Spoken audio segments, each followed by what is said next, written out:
Trilogie du signe de croix. Le Père, l'innommable, le seul, l'éternel, l'absolu, reste immuablement le sommet et la base de l'être, n'attendant nulle future phase, pour qui le temps, jamais, ne sera révolu. Et, vers le grouillement d'êtres qu'il a voulu, mal vivant qui parmi l'univers s'extravase, il ne peut se pencher que par une hypostase, qu'entrevoit seulement quelques sublimes élus. Cependant que, sans fin, la meute s'exaspère, des foules qui, devant cette énigme du Père, hurlent de désespoir, de doute et de terreur. Et que les pitiés se taisent, infécondes, de crainte que l'appel infime de leur cœur se perde à jamais dans le remous des mondes.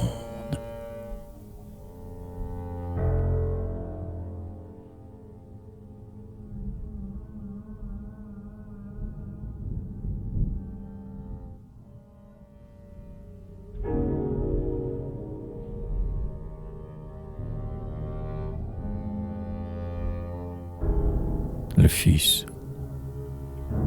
Mais voici que, parmi l'horrible bacchanale, le Père engendre un Fils infiniment auguste, dans le but de laisser à l'humanité fruste l'exemple de son être aimable et virginal. Les yeux levés, au cours de son chemin banal, au ciel d'où semble choir chaque hasard injuste, il travaille, ridant ses mains, ployant son buste, voué pour récompense au supplice final.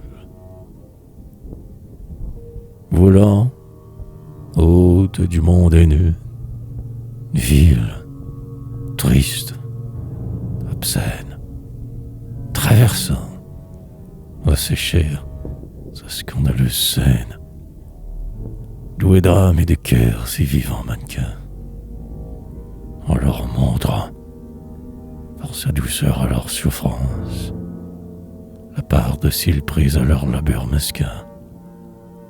Comment vivre en courage, en bien, en espérance.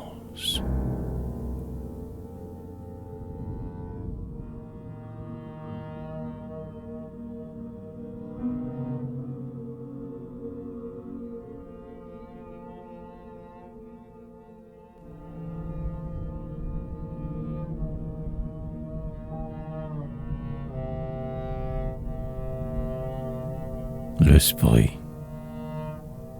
Mais ensuite, parmi la foule qui proteste, raillé sans fin, non cru sauve des douze ionies, tout l'être illuminé d'un reflet d'infini, le Fils dit l'air neuf au monde impie, et teste. Et, joignant jamais le ciel à l'homme, reste. C'est pourquoi son époque entière l'a puni. L'éclair qui fit divin l'être du reboni, en passant par sa voix, son regard et son geste. L'esprit, prière, extase, appel, assomption de l'âme avant le temps de résurrection, vers la source promise à la Samaritaine, dont elle redescend prête à m'y obéir, ayant renouvelé dans sa course lointaine le vouloir effrayant de vivre sans faillir.